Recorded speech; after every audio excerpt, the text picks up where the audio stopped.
Bharatiya Janata party हमेशा घुसपैठ, पाकिस्तान, मुसलमान पे ही राजनीति करती है। पाकिस्तान से इन लोग लड़ाई लड़ते हैं, पब्लिक को, जनता को कुछ बताते हैं। अभी देखिए मैच जो है इंडिया पाकिस्तान के साथ, वहाँ पे मैच कराया गया, लोग देखा।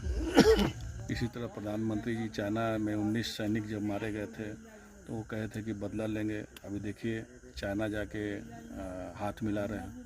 तो सही है, 10% के लोग ही राज कर रहे हैं आज भी। 10% वाले लोग, आनंद मोहन जी अपनी भाषा में अपनी बात को रख रहे हैं।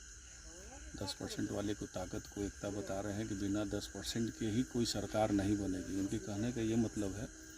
और हम लोगों का है कि जिनका संख्या ज़्यादा हो उनकी सरकार। शाहपुर विधानसभा में पहुंचे थे, किन किन कार्यक्रमों में भाग लिए? आज तो कई जगह थाना था। शाहपुर बरौली में एक पुराने पूर्व विधायक रहे स्वर्गीय जय नारायण मिश्रा जी, जो शाहपुर से विधायक रहे, उनकी आज जयंती मनाई गई थी। उसके बाद सिमरिया में एक व्यक्ति मर गए थे, पुछार गए थे। उसी तरह रंडाडी में गए। उसी तरह यहाँ इंग्लिशपुर गांव में आए हैं, एक व्यक्ति थे और उनकी मृत्यु हो गई। तो उनकी पत्नी भी नहीं है, वो भी चले गए। उनके बच्चे एक तरह से मतलब कि बिना माता पिता के हैं। पता चला, यहाँ की जानकारी मिली तो यहाँ भी मिलने आए इंग्लिशपुर में। आगे और जो पूर्व विधायक रहे हैं सूर्यनाथ चौबे जी, उनके यहाँ भी जाना करते हुए फिर हम निकल जाएंगे। यहाँ के जो लोग हैं उनके द्वारा कुछ बताया भी गया? यहाँ के लोग के बारे में विकास से भी लेके बातचीत हुई है कि यहाँ काली जी का एक मंदिर है, वहाँ जाने का रास्ता नहीं है। दूसरा नाली की समस्या है, जो पानी लग जाती है गांव में, उसको बाहर निकालने का कोई रास्ता नहीं है। और ये बांध को सीधे हम लोग कटिया वाला जो अमराई नवादा रोड पे जुड़ सकती है, इसके बारे में भी गांव के लोग जानकारी दिए हैं। तो हम बोलेंगे भविष्य में इसका हम लोग निदान करेंगे। शाहपुर चकरही जो रोड है वो उसमें कम लगेगा सर? चकेरी रोड में काम लगा हुआ है। जितने भी गड्ढे थे उसको भर दिए गए हैं। अब जो गांव में मेन चकरही गांव और ये मुख्य समस्या है सजौली में, उसको भी डिपार्टमेंट उसमें काम कर रही है। कुछ त्रुटि थी, जो एस्टिमेट बना था, जो टेंडर हुआ था, उसमें इस सब चीज़ का क्वांटिटी नहीं रखा गया था। गड्ढे भरने का और जहाँ ऊंचा करना है गांव के, जहाँ गड्ढा हो गया 1.5 फीट 2 फीट, उस सब की पेपर वर्क हो रहा है, डिपार्टमेंट में जमा हो रहा है। काम लग चुका है और 10 दिन में उसका रिजल्ट आप लोग को दिखने लगेगा। मझौली जा रहे हैं, मझौली का भी समस्या सड़क का क्या कब तक? सब जगह टेंडर हो चुका है, मझौली में भी काम लग जाएगा। बरसात के चलते सब काम रुका हुआ था, उसके बाद सब जगह काम लग जाएगा। आज हम लोग जोइनिया गए थे, वहाँ के जो महिलाएं हैं वो बता रही थी कि 6 तारीख को मुख्यमंत्री नीतीश कुमार जगदीशपुर पहुँचे थे। उनको मुआवजे की राशि 1,20,000 और पर्चा भी दिया गया। मुआवजे की राशि तो मिला, लेकिन पर्चा दे के या फिर वहाँ से पर्चा ले लिया गया। अब पर्चा किस कारण से लिया गया है जिला प्रशासन के लोग बताएंगे। और हम लोग तो शुरू से कह रहे हैं, लोग शुरू से बात कर रहे हैं कि हम लोग पर्चा देंगे, लोग को बसाएंगे, प्रधानमंत्री आवास योजना से मकान बना के देंगे। इस तरह की बातें जिला प्रशासन के द्वारा और सरकार के द्वारा हो रही है। अब इस तरह की बात जो आप बता रहे हैं कि पर्चा ले लिया गया है, इसकी जानकारी हम जरूर जिलाधिकारी महोदय से लेंगे कि ऐसा क्यों हुआ है। महिलाओं के द्वारा एक पर्चा दिखाया गया, उसमें मौजा भी जिक्र किया गया था, बेलौटी थाना संख्या 119।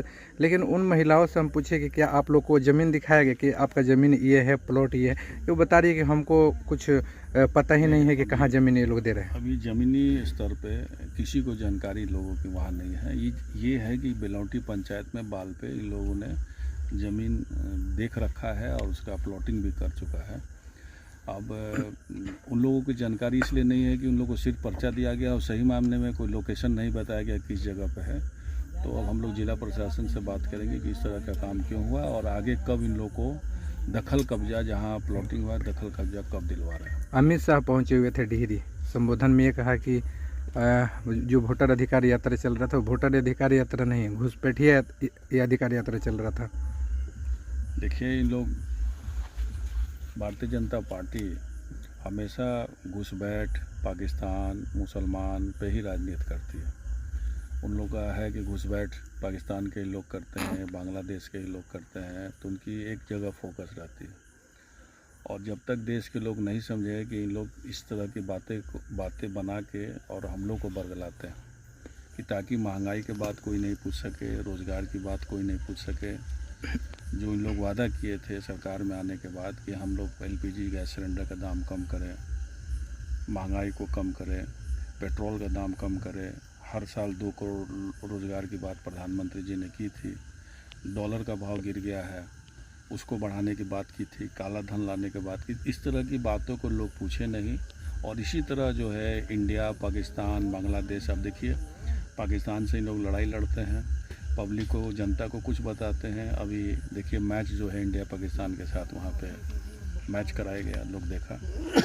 इसी तरह प्रधानमंत्री जी चाइना में 19 सैनिक जब मारे गए थे तो वो कहे थे कि बदला लेंगे। अभी देखिए चाइना जाके हाथ मिला रहे हैं। तो इन लोगों का काम यही घुसपैठ का बात, पाकिस्तान का बात करे, और सही चीज़ों को लोग नहीं जान पाए, मुद्दा नहीं बन पाए, इसीलिए इस तरह की बात करते हैं। अगर लालू राबड़ी की अगर सरकार आएगी तो जो आपका अधिकार है वो घुसपैठियों को मिलेगा। बोले ना कि ये घुसपैठी की टारगेट वही है, बांग्लादेश की बात करते हैं। तो ऐसी इस तरह की बात नहीं है। 15 साल यहाँ पे लालू जी राज किए हैं, 20 साल भी करते, इस तरह की घटना नहीं घटी है। लेकिन इस तरह की बातें इन लोग करते हैं और लोग को बोले ना कि भ्रमित करने की बात करते हैं। जो सही मुद्दा से लोग हट के इस तरह की बात सोचे लोग। तेजस्वी यादव बिहार अधिकार यात्रा पे हैं और उनके द्वारा जो है युवाओं को कलम बांटा जा रहा था, यानी कलम दिया जा रहा था। इस पे विपक्ष के लोग हैं, कह रहे हैं कि चरवाहा विद्यालय याद दिला रहे, कलम फेंक रहे हैं। तो चरवाहा विद्यालय क्या गलत था? चरवाहा विद्यालय खोला गया था, इसका मतलब थोड़ी कि सारी प्राइवेट स्कूलों को बंद कर दिया गया था और सबको मजबूर किया गया था कि नहीं आप लोग चरवाहा विद्यालय में ही पढ़ें। चरवाहा विद्यालय खोला गया था, गरीब जो भेड़ चराने वाले हैं, बकरी चराने वाले हैं, गाय चराने वाले हैं, अपना काम भी करें और साथ साथ वो उसमें टीचर हों तो उसमें कुछ पढ़ाई भी कर लें। चरवाहा विद्यालय का कॉन्सेप्ट ये था। और भी तो विद्यालय चल ही रहे थे लालू जी के समय में, कई यूनिवर्सिटी बनाए। वीर कुंवर सिंह यूनिवर्सिटी आपको शाहबाद में जो बना है, लालू जी का बनाया गया है। शिक्षा मिले उसी के लिए बनाया गया है, लोगों को सुविधा मिले, कई यूनिवर्सिटी बनाया है। तो इस तरह की बात लोग बेकार की बात करते हैं। आनंद मोहन का एक बयान आया है कि 10% वाले तय करेंगे कि बिहार के राजा कौन होगा। बात तो सही है, 10% के लोग ही राज कर रहे हैं आज भी। 10% वाले लोग ही काम बात कर रहे हैं, लेकिन पब्लिक का है, जनता जो है। आनंद मोहन जी अपनी भाषा में अपनी बात को रख रहे हैं। 10% वाले को ताकत को एकता बता रहे हैं कि बिना 10% के ही कोई सरकार नहीं बनेगी। उनके कहने का ये मतलब है। और हम लोगों का है कि जिनका संख्या ज़्यादा हो उनकी सरकार बननी चाहिए। जबकि उनके बेटे जो है चेतन आनंद और राजद से विधायक भी रहे। हाँ, राजद से विधायक रहे। लवली आनंद जी भी राजद से लड़ी हैं, पहले भी लड़ी हैं। क्या चुनाव नज़दीक आ रहा है इसलिए ऐसे बयानबाजी हो रही है? अब हो सकता है चुनाव के समय में इस सब टाइप की बात होती है, जैसे घुसपैठियों की बात हो रही है, जैसे उसी तरह इस तरह की भी बातें हो रही है।